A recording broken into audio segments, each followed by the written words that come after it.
Les creyéramos a los colegas que han hablado estos 2 días, Laura Fernández hubiera perdido las elecciones.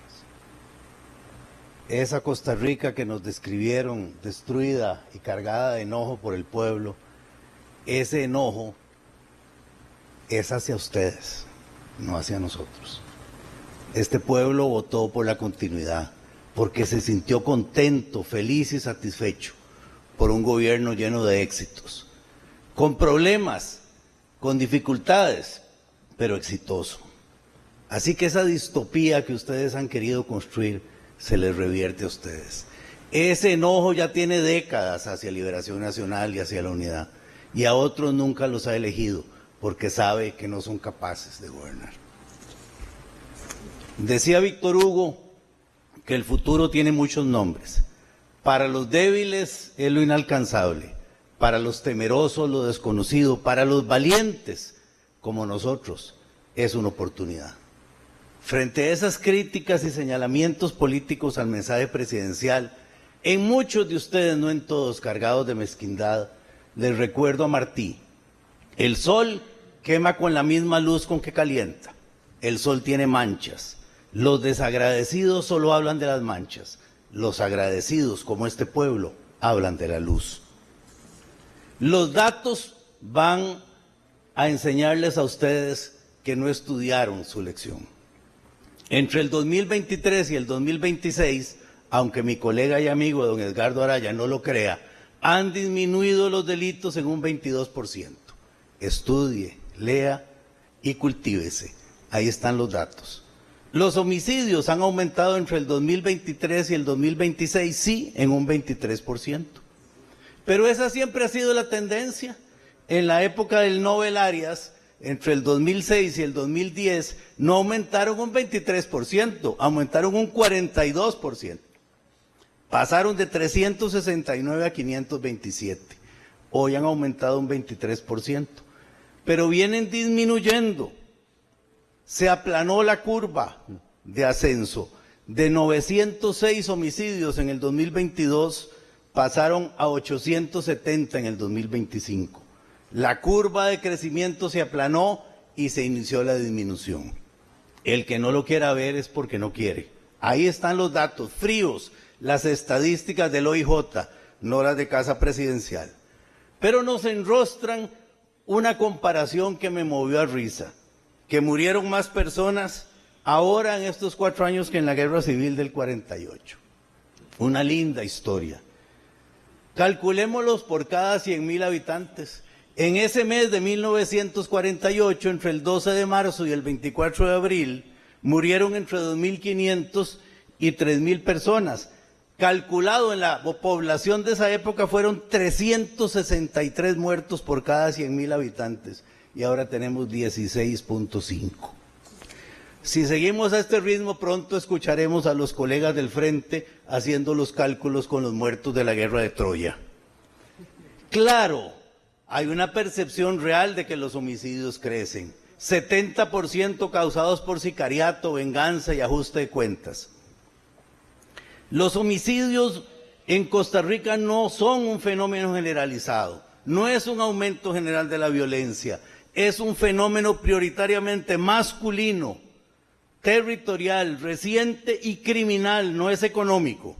Y para eso acudo a los datos. Chile, Argentina, Uruguay, países en una situación económica mucho más boyante que Bolivia y Perú, tienen tasas de criminalidad y homicidios más altas. Bolivia tiene 3 por cada 100,000 y Perú tiene 6. La criminalidad en América Latina en esta época no es causada por crisis económica, es causada por el fenómeno de una criminalidad transnacional organizada. Los femicidios, a ver, hablemos con datos y con verdades. En el 2024, 29 femicidios. En el 2025, 36. Y si siguen sumando, pues van a sumar más de 100. Y son los datos tomados del Observatorio de la Violencia de Género. Pero ¿sabe cuántos femicidios hubo en el 2009? 39, más que el año pasado en Costa Rica. ¿Sabe cuántos femicidios se dieron en el 2011? 42. O sea, en la época del Nobel Arias y de la expresidenta Chinchilla, más femicidios en Costa Rica que ahora. Por eso hay que estudiar y ver los datos y no lanzarse al ataque deshonesto y perverso contra un gobierno que ha hecho las cosas bien, y por eso este pueblo lo premia. Y por eso ganamos 6 provincias y por eso ganamos el 75% de los cantones. Claro que tenemos que hacer reformas policiales, judiciales, legales, penitenciarias. Y para eso tenemos que tomarnos de las manos y entender que el Congreso tiene 2 funciones: deliberar y decidir. Un Congreso que delibera sin decidir no es un Congreso, y un Congreso que decide sin deliberar tampoco lo es. Tenemos una reducción en el número de delitos del 2025 al 2026 de un 11.7%, y los homicidios se han reducido en un 22%, calculado del 2025 al 2026, del 1 de enero al 30 de abril. Y si seguimos en esa reducción, bajaremos de 800 los homicidios. La curva de crecimiento de homicidios no solo se aplanó, sino que está en reducción. En esa discusión, en esa deliberación, esperamos disensos, sugerencias y coincidencias.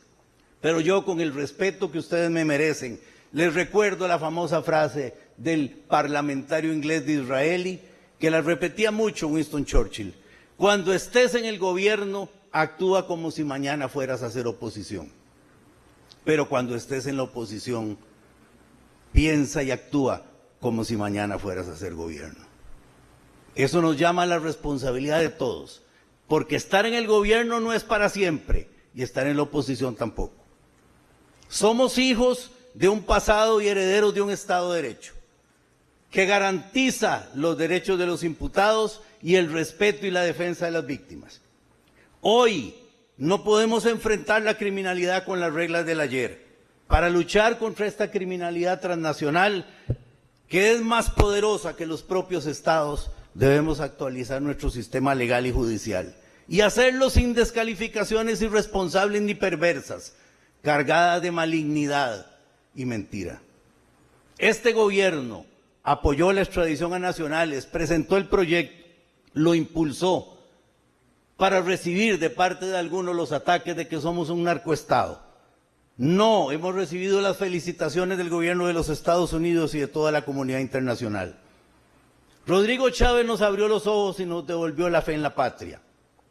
Lo conocí en Atenas y en la escuela hace 50 años. Compartimos responsabilidades en el Banco Mundial y me honra con su amistad. No solo es el presidente, no solo es mi cliente, es sobre todo mi amigo.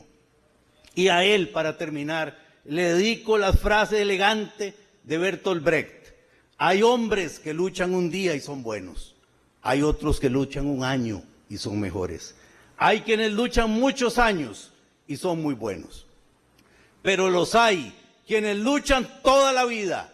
Esos, como Rodrigo Chávez, son los imprescindibles, y por eso, nos guste o no, les guste o no, tendremos Rodrigo Chávez para rato. Gracias, señora presidenta.